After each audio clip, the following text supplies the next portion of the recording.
At one point, I believe the cops tried to kick you guys out of the store, and they didn't want you guys owning anything over there? Well, we're building a store, it's a store right in the neighborhood. So, of course, guys in the neighborhood is always around in the parking lot, come to the store to buy their T-shirts or do whatever. And, a lot of guys probably that would come from off the streets probably would be doing whatever they was doing.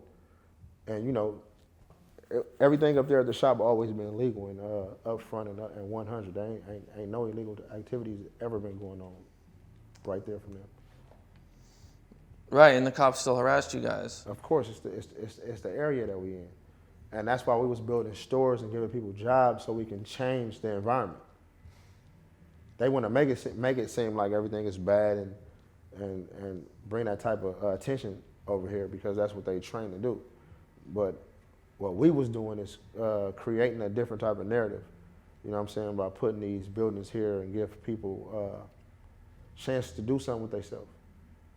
At one point, I remember he was offered a deal with Rick Ross, and he turned it down because it wasn't, he couldn't get the right deal. It wasn't that. You just heard something, but you just heard it wrong. It wasn't that. It was, Rick Ross, first of all, shout out to that nigga Ross, cuz, and me. And them was friends, you know what I'm saying?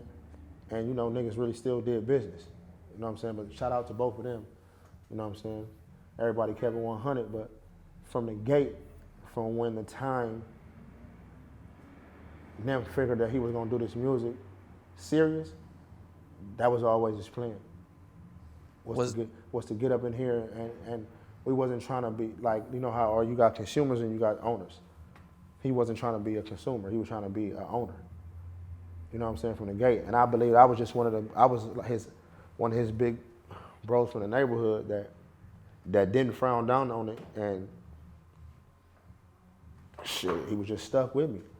You know what I'm saying? It was like, fuck it. When he said fuck Cobb, this what I'm finna do, Cobby. I'm like, fuck it, all right, let's do it. That was always me. So one thing about that shit, he knew for sure, nigga, wrong or right, I'm on deck. Or anything, 4 o'clock in the morning, what you doing? Get up. I'm up. You know what I'm saying? He had me for that. You know what I'm saying? Yeah. And I had him for that. You know what I'm saying? I can call, get up early in the morning, come to this. This nigga don't, you know what I'm saying? I know everybody love him, you know what I'm saying? But that nigga ain't coming to fuck with you and the kids or coming to every birthday party, or that's what we did with each other. He had mine, I had his. You know what I'm saying? Any other stories you can share with us? Man, it's all type of stories. I got a gang of untold stories and shit. See, I could tell you about one time we were going to go do a festival on Fairfax. We was gonna go perform on Fairfax, and we all met up downtown. We carpooled, probably like about 12, 13 cars. Carpooled on the way to Fairfax, and we jumped on the 10 freeway. And I think we put my little nephew Adam Jr. in the car with us. Got in the back seat, and I was in my lowrider. I was in a 6'4" Chevy Impala, and we saddled up, got in the car, and we proceeded that way. On the way there, while I'm on the freeway, we probably going maybe 50 or 60 miles. And as I'm on the freeway, we all carpooling and shit, and we driving. You know what I'm saying? A lowrider kind of bounced a little bit, and I went to hit the brakes, and the brakes was out. Like it's a little nug in between the brakes and the thing you push at the bottom, and it popped out. So we going 40, 50 miles at the time with no brakes. Nephew, you feel me? Love you, man. Ask them Love you, man. to do a couple lines Yep. of his new song. Okay. Got my nephew just brought my food up in here. Don't mind that. But yeah, man. So you guys are on the freeway and the brakes go out. It was on the freeway. The brakes. It was on the freeway. The brakes go out on the car. What's everybody's reaction when this happened? Who's driving? I'm driving, so I'm a calm nigga though. So as I'm driving, I look to the side. I'm like, bro, the brakes out. Nip like, what? Nephew in the back. He like, what? I'm like, the brakes out, cause I can't stop. So Nim he a fast thinker. He'd be like, so the first thing he thought, like, his ass came over there and grabbed the steering wheel. I'm like, watch out. You know what I'm saying? I had to get him off me, and like, I got it. He grabbed little Adam, you know what I'm saying, and held him while we in a lowrider, so this shit bouncing hard. And we going like 40 or 50, so we approaching Crenshaw, going on the 10, going east. We going west on the 10 freeway. And we're approaching the Crenshaw exit. Now the Crenshaw exit goes up.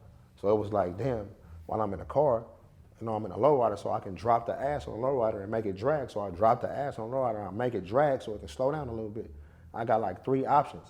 I can crash this motherfucker into the side of the wall off the freeway, or I can go up the freeway and I can make a left, which is gonna send me back down the traffic, or I can go across the freeway to get back on the freeway or make that right. So when we got to the exit, I went up, slowed the car down a little bit and dropped the ass. And then once I came to the light, I just swung it. And when I swung it, that was just God. The car just stopped. It came to a total stop. Didn't nobody get hurt. Car wasn't fucked up, nothing. What's crazy is the other cars that was carpooling behind us just thought I was clowning. They filming me like this nigga know how to drive, thinking that I'm just rolling. Everybody behind us ain't knowing the brakes done went out this motherfucker. So boom, I swing it, it stopped.